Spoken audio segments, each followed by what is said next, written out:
done in R&D from leading companies and development organizations around the world. And we see that on a daily basis. I'll get back to that.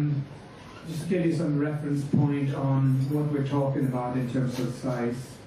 So the IP commercialization market is estimated at being about $500 billion and growing strongly. Lately, and just the last, probably last 10 years or so, there's a sort of subset of that market deals exclusively with patent trading, which we are involved in, and that's probably about $4 billion, if not more, this year, and also growing very strongly. So what is driving this? What is really happening here? Three main different things, I think. The one thing is open innovation. It be said that no one ever got fired from buying from IBM, and so that a large organization buy from a large organization, and trusted brand names and so on. More and more we see that large companies themselves are open because they can't develop things fast enough themselves. They have to buy. And if you go to a company like a Nokia, for example, someone like that, they will readily engage with smaller companies from anywhere in the world if they have good technology. The question they have is how do they find them, and how do they identify them, and how the ecosystem around that. But this is a great leveler for anyone, and for academic industry here and the smaller company here, because there really are no barriers anymore. And telecommunication and internet and so on has sort of eliminated a lot of those. So we see a lot of those sort of dynamics where you have transactions from Taiwan to France, from New Zealand to India, wherever. And those types of dynamics would never happen if it wasn't for an ecosystem under that. The other thing is standardization, is that more and more things are getting modular and they're more and more standardized, so people develop and organizations develop according to standard, which means that typically you can buy and plug in modules and you have to resolve things. But that also means that it also opens up doors. And the third one is the financial situation, and no question that the last 2 years has been brutal for a number of companies, but it also serves gives others opportunity. It does open up in two ways. One is that companies now have a focus on asset utilization that they maybe didn't have before, and the boards and governors of the company forces management to really go through their portfolios, and if it's not strategic, if it doesn't support the business, get rid of it or do something with that.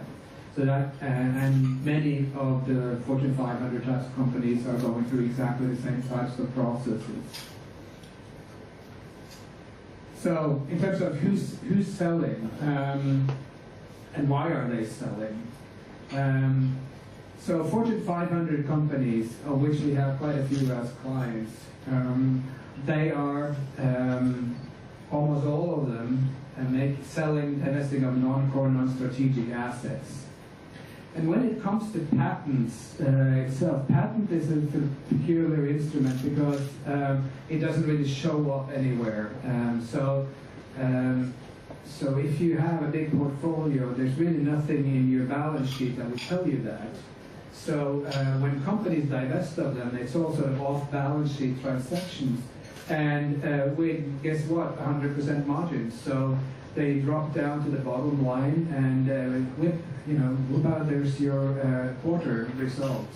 And we see more and more that actually companies are starting to use this for strategic purposes. If you don't reach your sales goal or sales target for the quarter, here's a very good way of boosting your bottom line. So there's a lot of strategic selling like that going on.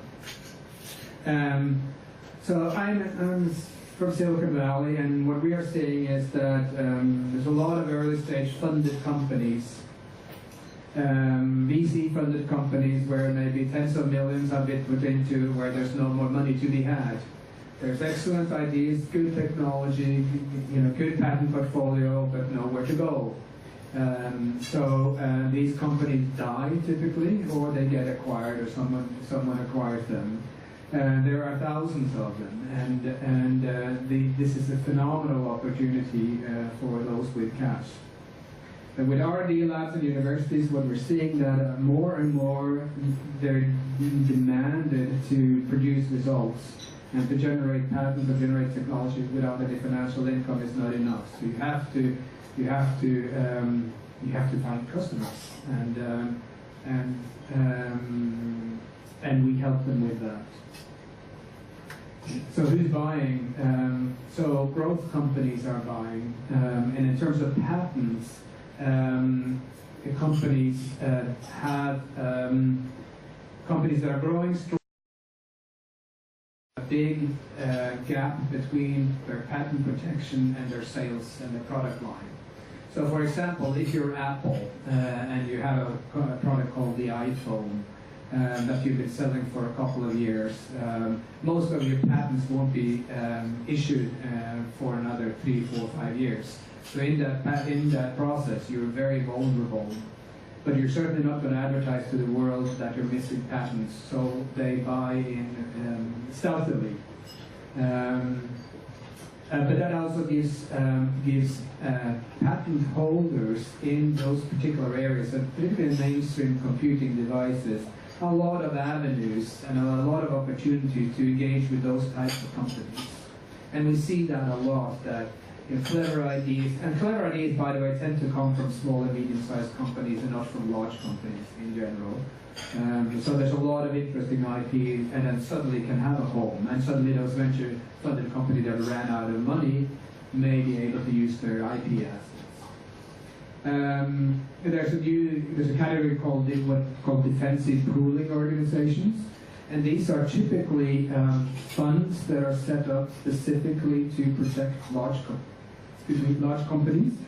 And they basically buy patents and take them off the market and license it out to their members. This is a $1 billion industry, by the way. There's offensive companies that buy patents and IP for enforcement reasons. In other words, if they know that Apple is missing, they certainly will use all their opportunities to go after them. Also a $1 billion industry. And then there's more and more private equity companies getting into the patent trading business. And they do that because they see these as an extremely inefficient business, and they see patents as an asset class that can be used.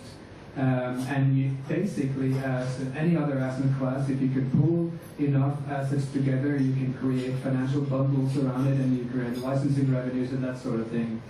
Not unlike what happens in sort of mortgage financing and those types of things. Actually, this market is not unlike real estate at all. It's very similar in many ways. So very often assets are bought in stealth mode, and as I said, it's not unlike real estate. Initially, these transaction forms have happened directly between organizations, or company A sold to company B, or licensed to company B. And that was the same way that real estate started. A seller would sell directly to a buyer. But now, what's happening now is that there's a whole sort of group of players like us and financing companies,